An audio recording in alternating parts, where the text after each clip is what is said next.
Hey guys, good morning. It's Liz Barnett, fitness and food coach here, tuning in from Uplift Studios in Manhattan. Hi, welcome. Thanks for the hearts. I literally just ran here from the train and I just have a couple minutes because I have to go teach. So if you're just tuning in, I'm a fitness and food coach based in Manhattan, and this month, basically December, a little bit of November, I've been posting 5-minute daily movement videos to help you stay moving, stay active this holiday season, end of the year. I know it tends to get crazy. So part of the reason I'm doing this is because in January, I'm launching a 6-week remote coaching program, meaning you don't have to be based in New York. It's all done on Google Hangouts online. And every week we'll be meeting for a 45-minute kind of workshop, and you'll get lots of information about how to create sustainable, healthy habits. Lots of people have great New Year's resolutions. They have the best of intentions, and usually I think it's 30%. I have to check the stat. 30% of people drop out by February, or 30% of the people are left by February. So many people have big ideas for the New Year's, but they can't really seem to follow through. The reason is not that the diet's bad or the workout's bad or whatever your goal is, it's that you don't have the habits and the willpower to kind of stick to what you need to do to get those results. So my idea was doing these 5-minute daily movements that you can incorporate into your daily life with or without equipment so you can stay active during the busy season.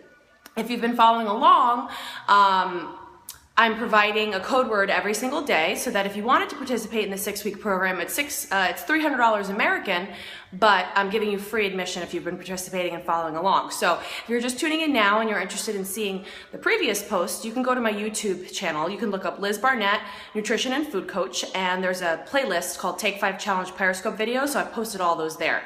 I'll be deleting that at the end of the month after the program, but you can find out all the different movements and all the different code words, all right?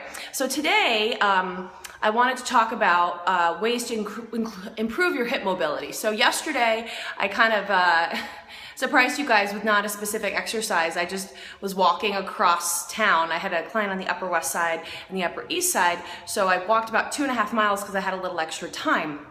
And hi, welcome. My suggestion yesterday was, really the best movement you can do is walking, right? So even if you have a great workout program, fantastic, that's awesome. But if you're new to working out, welcome if you're just joining. Walking is literally the best thing you can do, especially if you're sitting all day at a desk. Walking is tied to all sorts of improvements in your health and all sorts of ways that you can kind of, if you're trying to prevent disease or prevent injury, or just stay healthy, walking is the best thing you could do. So if you think exercising is kind of too scary or too much to take on right now, just adding ways that you can walk every day is the best thing you can do. So before I forget, today's code word is daily, so make sure you write that down. I'm going to show you a hack here that you can use doing a stair. So Ralph, you asked about your hip. I'm not quite sure since I don't know you. It depends where in the hip. It's possible that you might have an impingement and possible that you might have a tight muscle. In some instances, the way that your leg, your femur bone sits in your hip socket, your acetabulum can be kind of pinching. So you probably have to see either a physical therapist or a doctor to find out. If you look back on some of these past videos, if you go to the YouTube channel, there's plenty of hip stretching videos that you can try out. So if you guys have a lot of you guys have questions this morning, Malcolm Mel. The purpose for these periscopes is just to give you a little daily movement habit. If you have additional questions, check out my website, lizbarnett.com. That's LIZBARNET. You can contact me through my website, and you can find out more information about that 6-week coaching program. Hi, Russia.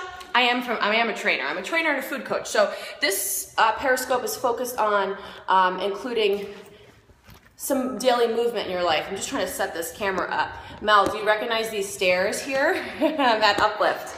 So we're gonna use stairs kind of to help your mobility. So if you have tight hips, actually, you know what? I'm gonna move this down here so you guys can see.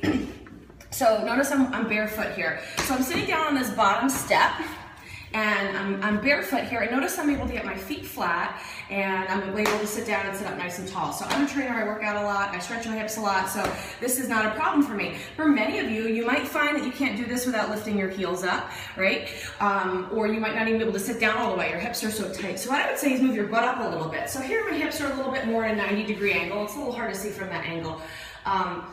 And if you need to, if you have really long legs or tighter hips, you can even move up further. It's gonna depend on the stairs you have, okay? So my hack for you is to find a set of stairs, start at the lowest possible one and sit down.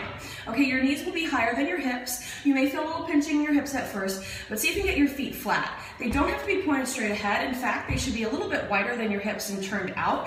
And just, you see if you can sit here. If that's available to you, fantastic. What you can then do is kind of scoot yourself off the step and then see if you can hang out here into a low squat. So I'm just gonna raise this up so you guys can see.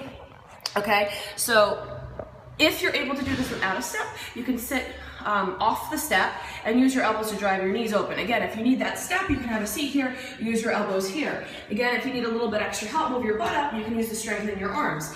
A specific stretch from yoga that I really like is to hang out into this stretch and use my elbows. And I'm gonna move to one side so you can see. Place one hand down on the ground and then reach the other arm up and twist, all right? So you can do that on both sides. And your goal here, again, should be able to get your feet flat on the floor and so that you can support your own body weight. Take this test yourself, try it without shoes on, because if you're wearing shoes, that can kind of throw off your stance and how you're sitting and stuff like that. So try it barefoot, sit on the bottom step, see if you can support yourself that way. If so, scoot yourself off the step and see if you can support yourself that way without any hip or knee pain. Of course, if you have any pain or anything doesn't feel right, stop. You should never do something that causes, pain. You should feel a stretch and you should feel a challenge.